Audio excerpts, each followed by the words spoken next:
അസ്സലാമു അലൈക്കും വറഹ്മത്തുള്ളാഹി വബറകാതുഹു. ബിസ്മില്ലാ അൽഹംദുലില്ലാ വസ്സലാത്തു വസ്സലാമു അലാ റസൂലില്ലാ. പ്രിയ നിറഞ്ഞ സഹോദരങ്ങളെ,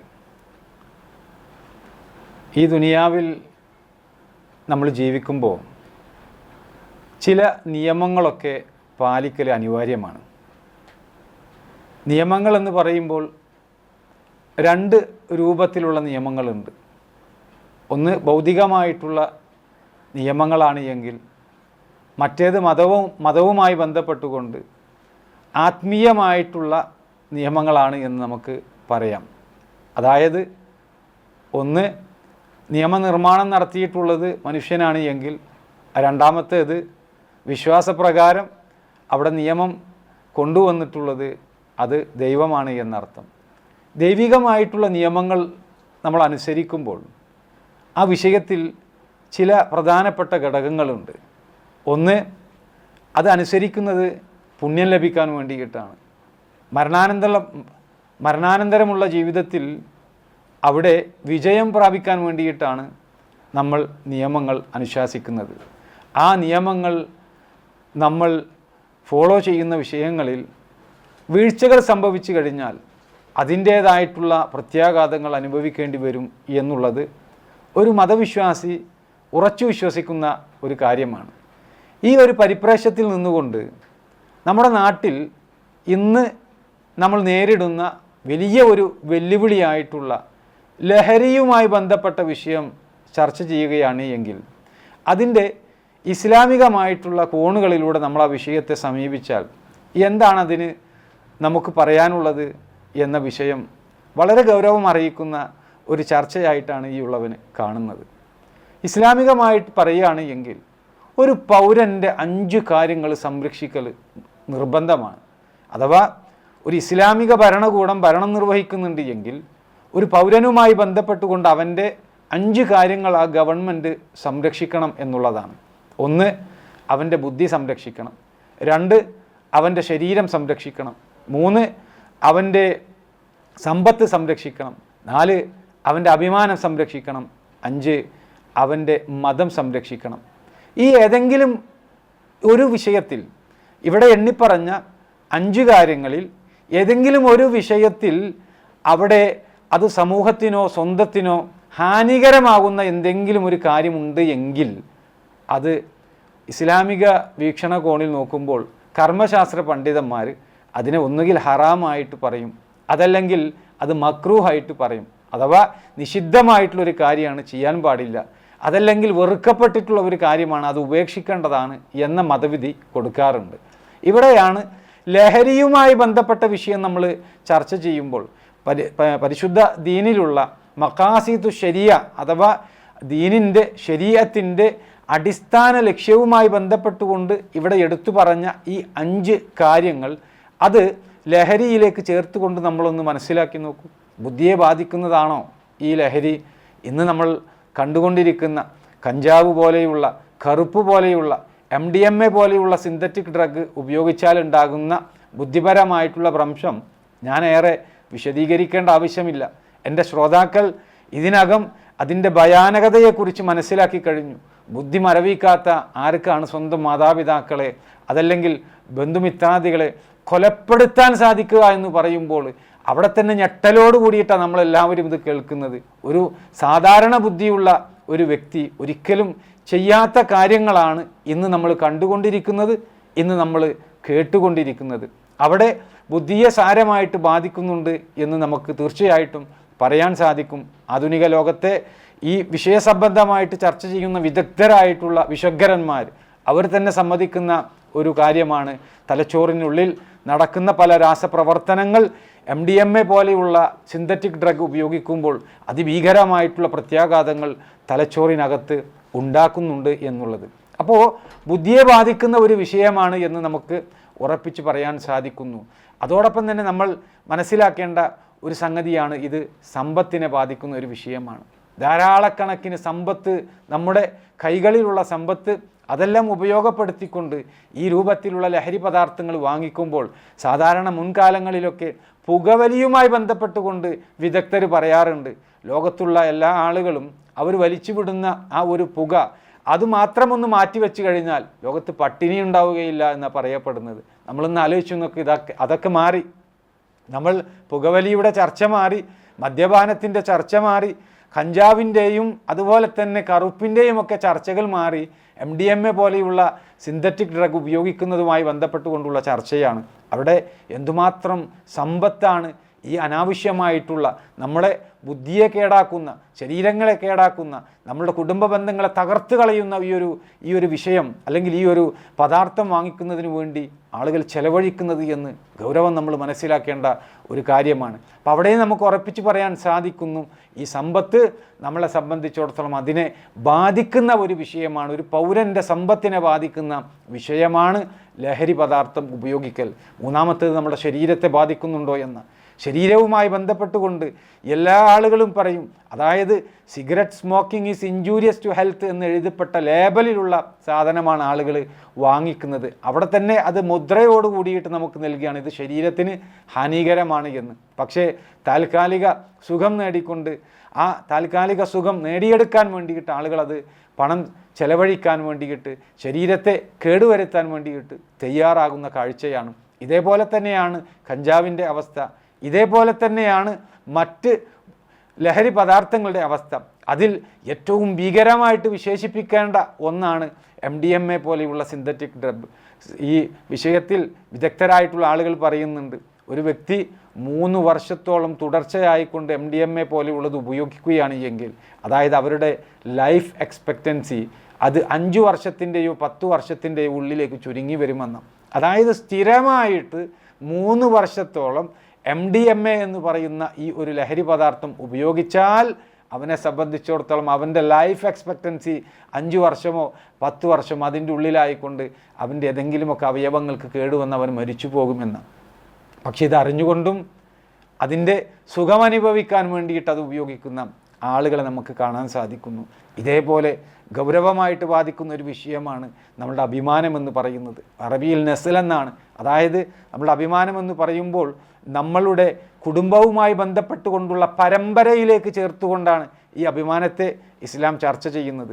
ഇന്ന് ഒരു കള്ള് കുടിക്കുന്ന ഒരാൾ ഒരു വീട്ടിലുണ്ട് എങ്കിൽ, ഒരു കഞ്ചാവ് ഉപയോഗിക്കുന്ന ഒരാൾ വീട്ടിലുണ്ട് എങ്കിൽ ആകെ അസ്വസ്ഥമാണ് ആ കുടുംബം.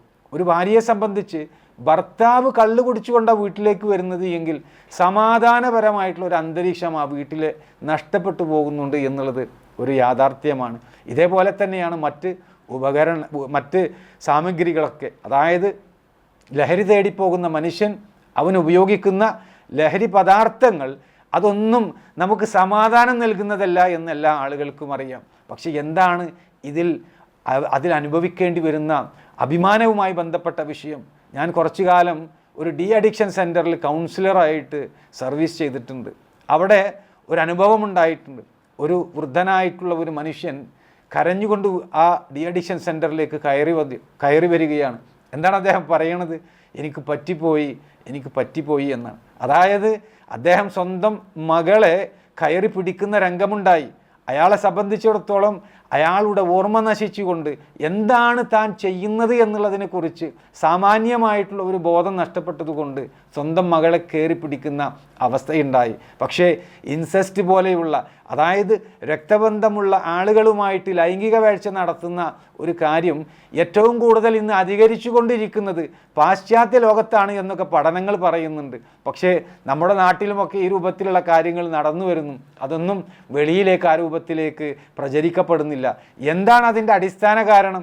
അതിൻ്റെ മൂലകാരണം തേടി പോകുന്ന ആളുകൾക്കൊക്കെ കണ്ടെത്താൻ കഴിയുന്ന ഒരു കാര്യം, അവൻ ലഹരി ഉപയോഗിക്കുന്ന ആളായിരിക്കും, കഞ്ചാവ് ഉപയോഗിക്കുന്നവൻ, അതല്ലെങ്കിൽ കള്ള് കുടിക്കുന്നവൻ. അമിതമായിട്ട് കള്ള് കുടിച്ചുകൊണ്ട് എന്താണ് ചുറ്റുഭാഗങ്ങളിലുള്ള അവസ്ഥ എന്ന് മനസ്സിലാക്കാൻ കഴിയാത്ത രൂപത്തിലേക്ക് അവന് മാറിപ്പോകുന്നു. അവൻ്റെ അഭിമാനം നഷ്ടപ്പെടുത്തി കളയുന്ന പ്രവർത്തനങ്ങൾ അവൻ ചെയ്യുന്നു. അതുകൊണ്ട് ഒരു കുടുംബക്കാർക്ക് പറയാൻ സാധിക്കുന്നില്ല, ഇത് എൻ്റെ മകനാണ്, ഇത് എൻ്റെ ഭർത്താവാണ്, ഇത് എൻ്റെ വീട്ടിലെ കാര്യങ്ങൾ നോക്കുന്ന ഗൃഹനാഥനാണ് എന്ന് പറയാൻ ഒരാൾക്കും സാധിക്കാത്ത വിധം, അഭിമാനബോധത്തോടു കൂടി ജീവിക്കുന്ന ഒരാൾക്ക് സാധിക്കാത്ത വിധം സമൂഹത്തിൽ കുഴപ്പങ്ങൾ ഉണ്ടാക്കുന്ന ആളുകളായിട്ട് ഇവർ മാറുന്നു എന്നുള്ളത് ഇതൊരു നഗ്ന ചിത്രമാണ് എന്ന് നമ്മൾ മനസ്സിലാക്കണം.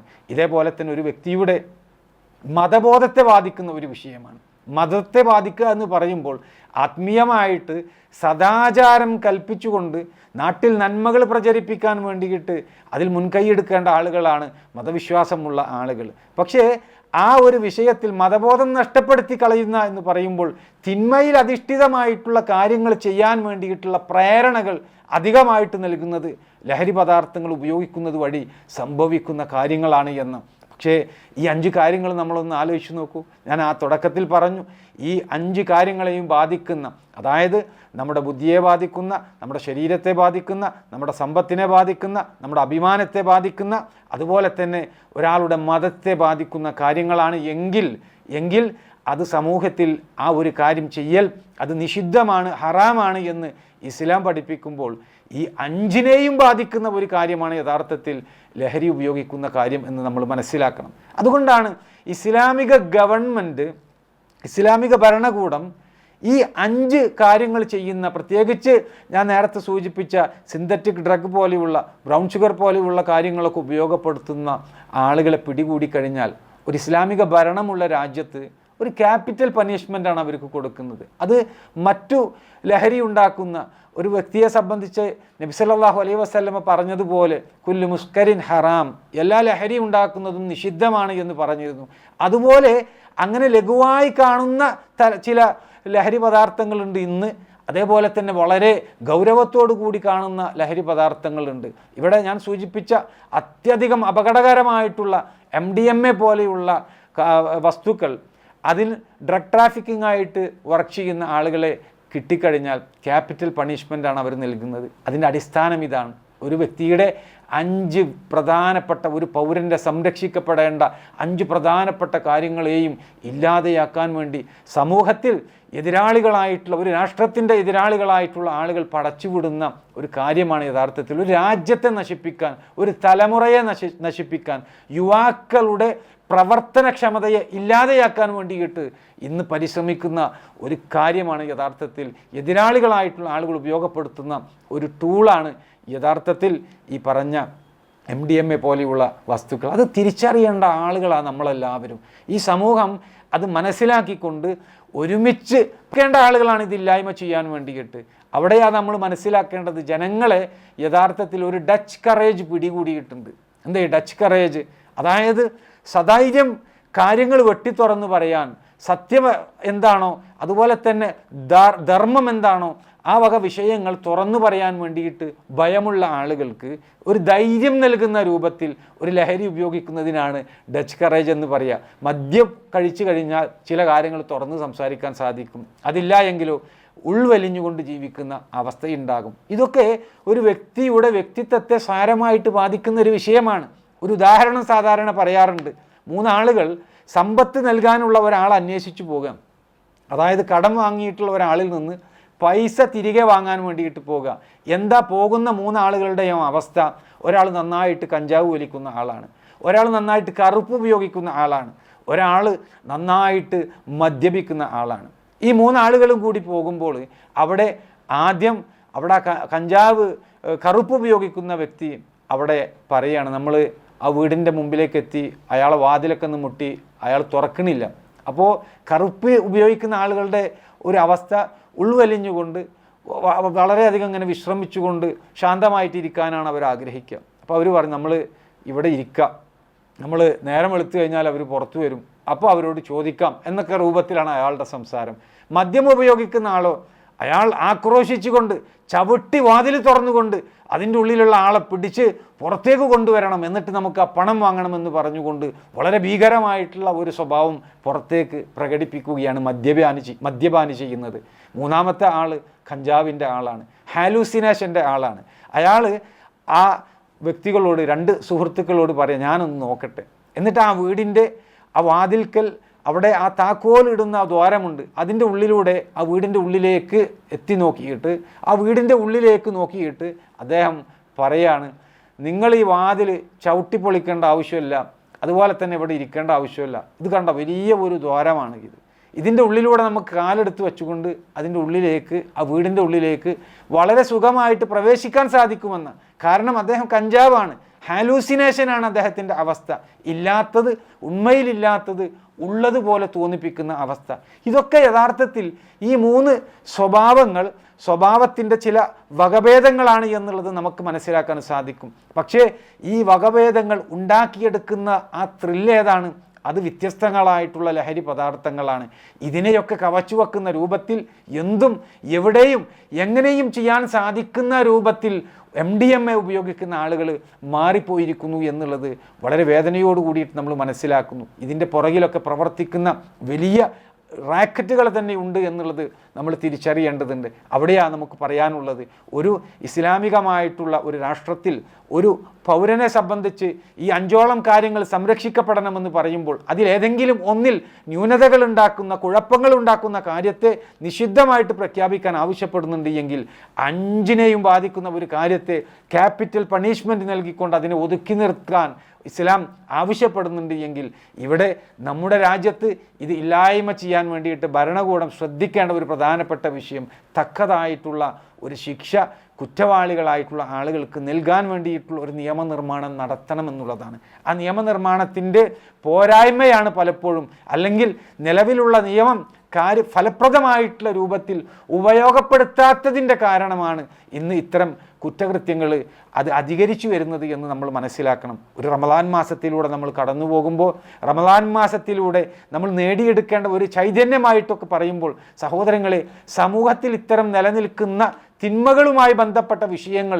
ദിനം പ്രതി നമ്മൾ കാണുമ്പോൾ ഒരിക്കലും ഒരു കണ്ണുകൊണ്ട് കാണാൻ ആഗ്രഹിക്കാത്ത, ഒരിക്കലും ഒരു കാതുകൊണ്ട് കേൾക്കാൻ ആഗ്രഹിക്കാത്ത നിരവധി കാര്യങ്ങൾ നമ്മുടെ ചുറ്റുഭാഗങ്ങളിൽ നടക്കുമ്പോൾ എങ്ങനെയാണ് സമാധാനത്തോടു കൂടിയിട്ട് നമുക്ക് ഓരോ ദിവസങ്ങൾ തള്ളി നീക്കാൻ സാധിക്കുക എന്ന് എൻ്റെ ശബ്ദം ശ്രവിക്കുന്ന സഹോദരങ്ങൾ ചിന്തിക്കുന്ന ഒരു വിഷയം തന്നെ ആയിരിക്കാം.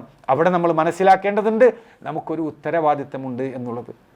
മുഹമ്മദ് നബി സല്ലല്ലാഹു അലൈഹി വസല്ലം പഠിപ്പിച്ചു തന്ന ഒരു വിഷയമാണ്. നിങ്ങളൊരു തിന്മ കണ്ടാൽ ആ തിന്മ കൈകൊണ്ട് തടുക്കാൻ കഴിയുന്നതാണ് എങ്കിൽ തടയണമെന്ന്. പക്ഷെ നമ്മുടെ കയ്യിൽ അധികാരമില്ല തടയാൻ. അതുകൊണ്ട് ആ കൈകൊണ്ട് തടുക്കാൻ സാധിച്ചിട്ടില്ല എങ്കിൽ എന്തു ചെയ്യണം? നിങ്ങളുടെ നാവ് കൊണ്ട് അതിനെ തടയണം. അതിനും സാധിച്ചിട്ടില്ല എങ്കിൽ നിങ്ങളുടെ ഹൃദയം കൊണ്ട് അതിനെ വെറുക്കണമെന്ന്. അതിൽ കുറഞ്ഞ ഈമാനില്ല, അതിൽ കുറഞ്ഞ വിശ്വാസമില്ല എന്ന് മുഹമ്മദ് നബി സല്ലല്ലാഹു അലൈഹി വസല്ലം പഠിപ്പിക്കുമ്പോൾ ഈ റമദാൻ മാസത്തിലൂടെ കഴിഞ്ഞു പോകുന്ന സത്യവിശ്വാസികളായിട്ടുള്ള നമ്മളെല്ലാവരും ഗൗരവപൂർവ്വം മനസ്സിലാക്കേണ്ട ഒരു കാര്യമാണ്. നമ്മുടെ ചുറ്റുഭാഗങ്ങളിൽ ഇത്തരം തിന്മകൾ പ്രചരിച്ചു കൊണ്ടിരിക്കുമ്പോൾ കൈകൊണ്ട് തടുക്കാനുള്ള അധികാരം നമ്മളിൽ ഇല്ലാത്തത് കൊണ്ട് തന്നെ നമ്മളെ സംബന്ധിച്ചിടത്തോളം നമുക്കതിനെ നാവ് കൊണ്ട് തടുക്കേണ്ടതുണ്ട്. നാവ് കൊണ്ട് തടുക്കുക എന്ന് പറയുമ്പോൾ അതിലെ തിന്മകൾ എന്താണ് എന്ന് സമൂഹത്തെ പഠിപ്പിക്കാൻ ഈ ഒരു മാസവും അത് കഴിഞ്ഞാലുള്ള മാസവുമൊക്കെ നമുക്കതിന് പ്രചോദനം നൽകിക്കൊണ്ട് ഈ വിഷയ സംബന്ധമായിട്ട് ഏറെ മുന്നേറാൻ വേണ്ടിയിട്ട് ഒരു വിശ്വാസി എന്നുള്ള നിലക്ക് നമുക്ക് സാധിക്കേണ്ടതുണ്ട്. നമുക്ക് എൻ്റെ വളരെ അടുത്ത ഒരു സഹോദരൻ, ഒരു സുഹൃത്ത്, അദ്ദേഹം വിളിച്ചുകൊണ്ട് പറയാണ്, മകനിക്കൊരു ഫോൺ വന്നു. ആ ഫോൺ റിങ് ചെയ്ത ആ ഫോണിൽ അവിടെ ഡിസ്പ്ലേ ആയിട്ട് വന്ന നമ്പർ അവിടെ പരിശോധിച്ചപ്പോൾ അതിൽ കണ്ട പേര് പാബ്ലോ എസ്കോബാർ എന്നാണ്. ഈ പാബ്ലോ എസ്കോബാർ എന്നുള്ളത് ആരാണ് എന്ന് പരിശോധിച്ച് നോക്കിയപ്പോഴാണ് ഈ ഡ്രഗുമായി ബന്ധപ്പെട്ടുകൊണ്ട് ഡ്രഗ് മാഫിയയിലെ ഒരു അധോലോക വലിയ സാമ്പത്തികമായിട്ട് ഒരുപാട് പൈസ ഒക്കെ ഉണ്ടാക്കിയിട്ടുള്ള ഒരു ക്രിമിനലായിട്ടുള്ള ഒരു വ്യക്തിയാണ്. ഈ മേഖലയിൽ, അതായത് ഡ്രഗ് മാഫിയയുമായി ബന്ധപ്പെട്ടുകൊണ്ട് ധാരാളം സമ്പത്തുണ്ടാക്കി പിന്നീട് ഒരു രാഷ്ട്രത്തിലെ വലിയ ഒരു നായകനായിട്ട്, ഒരു ഹീറോ ആയിട്ട് വന്ന ഒരു വ്യക്തി, ആ ഒരു വ്യക്തിയെ അനുകരിക്കാനുള്ള ഒരു ഭ്രമം ഇന്ന് ഒരുപാട് യുവാക്കളിൽ ഉണ്ടായിട്ടുണ്ട് എന്നാണ് ആ ഫോൺ നമ്പർ കണ്ടപ്പോൾ മനസ്സിലായത് എന്ന് ആ പിതാവ് അതിനെക്കുറിച്ച് അന്വേഷിച്ചിട്ട് എന്നോട് പറയുകയാണ്. പിന്നീട് അവരുമായി സംസാരിച്ച് ഒരു കൗൺസിലിനൊക്കെ വിധേയമാക്കിക്കൊണ്ട് അവരെ ശരിയായ രൂപത്തിലേക്ക് മടക്കി കൊണ്ടുവരാൻ സാധിച്ചിട്ടുണ്ട്. എങ്കിലും ഈ ഒരു ഭ്രമം എവിടെ നിന്നുണ്ടായി എന്നുള്ളത് അന്വേഷിക്കുമ്പോൾ നമുക്ക് മനസ്സിലാക്കാൻ കഴിയുന്നത് ഇന്ന് നമ്മൾ കണ്ടുകൊണ്ടിരിക്കുന്ന പല മീഡിയകളുടെയും അതിപ്രസരമാണ് എന്നുള്ളത് പറയാതിരിക്കാൻ നിർവാഹമില്ല.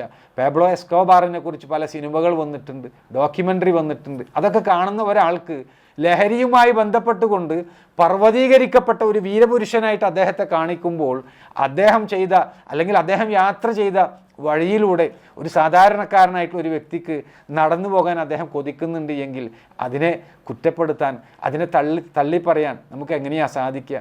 കാരണം മീഡിയകൾ ആ രൂപത്തിൽ അയാളെ പർവ്വതീകരിച്ചു, അദ്ദേഹത്തെ ഒരു വലിയ നായകനായിട്ട് ചിത്രീകരിച്ചിട്ടുണ്ട്. ഇങ്ങനെ സമൂഹത്തിൽ തിന്മകളുമായി ബന്ധപ്പെട്ടുകൊണ്ട് ആളുകൾ ജനങ്ങളെ തെറ്റായ ദിശയിലേക്ക് മാടി വിളിക്കുമ്പോൾ അവിടെയെല്ലാം ഒരു പ്രചോദനം നൽകുന്ന ഒരു മീഡിയയായിട്ട് നമ്മൾ മാറാൻ പാടില്ല എന്നുള്ളത് കൂടി ഇവിടെ പ്രത്യേകം ഓർമ്മപ്പെടുത്തുകയാണ്. നമുക്കൊക്കെ കൃത്യമായിട്ടുള്ള ഒരു ബാധ്യതയുണ്ട്, ഒരു ഉത്തരവാദിത്തമുണ്ട് നമ്മുടെ സമൂഹത്തിൽ നന്മകൾ പ്രചരിക്കാൻ. അതുപോലെ തന്നെ സമൂഹവുമായി ബന്ധപ്പെട്ടുകൊണ്ട് നമ്മളുടെ ഉത്തരവാദിത്തങ്ങൾ നിർവഹിക്കാൻ അത് ഈ ഒരു മാസം പ്രത്യേകമായിട്ട് നമ്മൾ തിരഞ്ഞെടുക്കണം എന്നുള്ളതാണ് ഓർമ്മപ്പെടുത്താനുള്ളത്. നമ്മുടെ കുടുംബങ്ങളിൽ ഈ അവസ്ഥ ഉണ്ടാകാൻ പാടില്ല, നമ്മുടെ മക്കളിൽ ഈ അവസ്ഥ ഉണ്ടാകാൻ പാടില്ല, നമ്മുടെ വീടുകളിലും കുടുംബങ്ങളിലും ഉണ്ടാകാൻ പാടില്ല എന്ന് നമ്മൾ ആഗ്രഹിക്കുന്നത് പോലെ നമ്മുടെ സമൂഹത്തിലും ഇതുപോലെയുള്ള ദുരന്തങ്ങൾ ഉണ്ടാകാൻ പാടില്ല. അത് തടുക്കാൻ നമുക്ക് സാധിക്കും. റമളാൻ അതിനൊരു പ്രചോദനമാകട്ടെ എന്ന് ആശംസിച്ചുകൊണ്ട് നിർത്തുന്നു. വാഹിർ ദഅ്വാന അനിൽ ഹംദുലില്ലാഹി റബ്ബിൽ ആലമീൻ.